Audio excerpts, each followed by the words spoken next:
Salut à tous et bienvenue sur AZ237. Être un enfant est parfois difficile. Il n'est pas évident de faire face aux difficultés à la maison, aux émotions troubles et aux contrariétés liées à la croissance. Grandir peut faire peur, et lorsque les brimades s'ajoutent, la situation devient plus complexe. Tous les types de brimades sont horribles et inacceptables, que ce soit envers des enfants à l'école ou des adultes sur leur lieu de travail. Les brimades ne peuvent pas être expliquées. Elles ne peuvent être que vécues. Elles se produisent partout dans le monde, et tout le monde peut en être victime. La plupart ne réalisent pas les effets qu'elles ont sur certains élèves. Les brimeurs choisissent d'intimider parce qu'ils se sentent plus forts ou mieux que les opprimés. Ils ne se soucient pas de ce que ressentent les autres, ou même de leurs difficultés familiales ou sociales. Ce que les gens ne réalisent pas, c'est que l'intimidation met à rude épreuve plus d'une personne.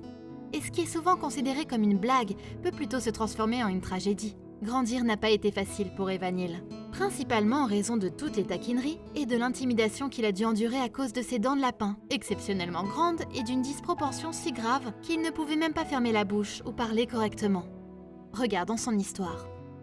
Mais avant de commencer, j'aimerais vous rappeler qu'après avoir regardé cette vidéo, vous pouvez faire un tour sur notre chaîne pour découvrir de nombreuses histoires, à la fois incroyables, intéressantes et émouvantes. Et n'oubliez pas de vous abonner à la chaîne et d'activer la cloche de notification si vous êtes nouveau parmi nous. Evanil, un garçon de 12 ans, de Christchurch en Nouvelle-Zélande, avait été surnommé le garçon lapin par ses pairs, à cause de ses deux grandes dents blanches nacrées, qui ressemblaient beaucoup à celles d'un lapin. Malheureusement, ses dents faisaient de lui une cible facile pour les brimades à l'école. Il était l'objet de blagues cruelles, malgré le fait qu'il était sympathique et gentil. L'orthodontiste Rob Slater décrivit les dents de lapin d'Evan comme l'un des pires cas qu'il n'avait jamais vu en 25 ans. La mâchoire supérieure est censée s'incliner de 2 degrés. Celle d'Evan était inclinée sur un angle de 12 degrés. Il y avait même également un espace de 2 cm entre ses dents du haut et du bas. Ces dents de lapin étaient si massives qu'il en fallait plus de 12 000 $ pour les réparer. Mais la famille d'Evan était coincée pour une ornière financière. Un tremblement de terre à Christchurch avait récemment touché la maison des parents d'Evan. Et ils y avaient perdu leur voiture qui les aidait à emmener Evan chez le dentiste. En Nouvelle-Zélande, les soins dentaires de base sont gratuits pour les moins de 18 ans. Cependant, Evan n'était pas éligible, car il avait besoin de soins dentaires beaucoup plus avancés.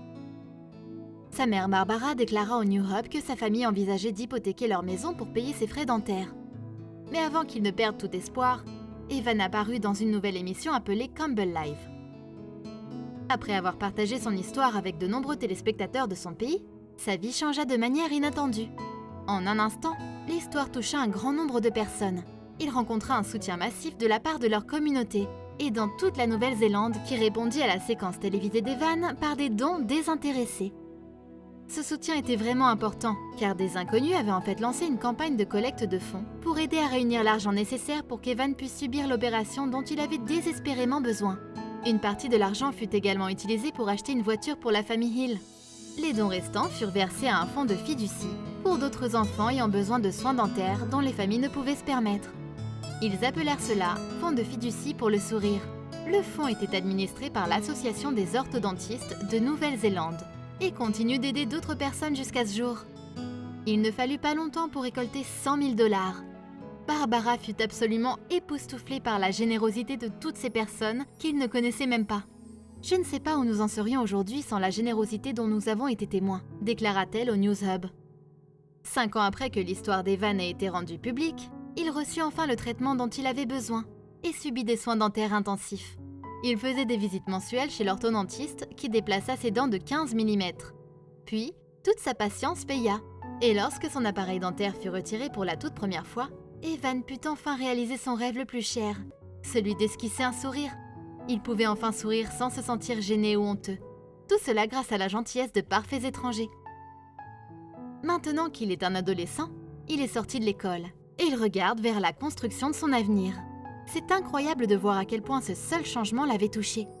Quand on lui demanda ce qu'il pensait de tout ce qui lui arrivait, il répondit « Bien, je ne peux simplement pas m'empêcher de sourire ». Comme Evan, il y a d'autres enfants dont l'auto-estime a été affectée par leur sourire. Les médecins mentionnent combien il est fréquent de rencontrer des enfants qui ne veulent ni sourire, ni parler en public. Beaucoup de choses s'ajoutent aux véritables insultes lancées par d'autres enfants.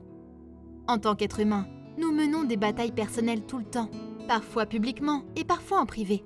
Certaines peuvent être petites, tandis que d'autres peuvent prendre des ampleurs plus importantes.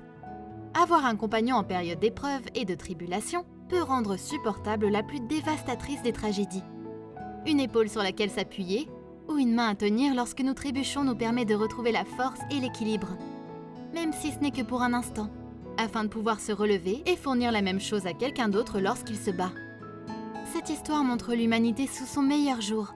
Elle prouve que lorsque des personnes bien qu'étrangères les unes aux autres se rassemblent autour d'une cause positive, elles peuvent aider les autres à avoir une vie meilleure. Quelle est votre opinion au sujet de cette histoire? Dites-le nous dans les commentaires. Si vous avez aimé cette vidéo, alors cliquez sur le bouton j'aime et partagez-la autour de vous. À très bientôt sur AZ237.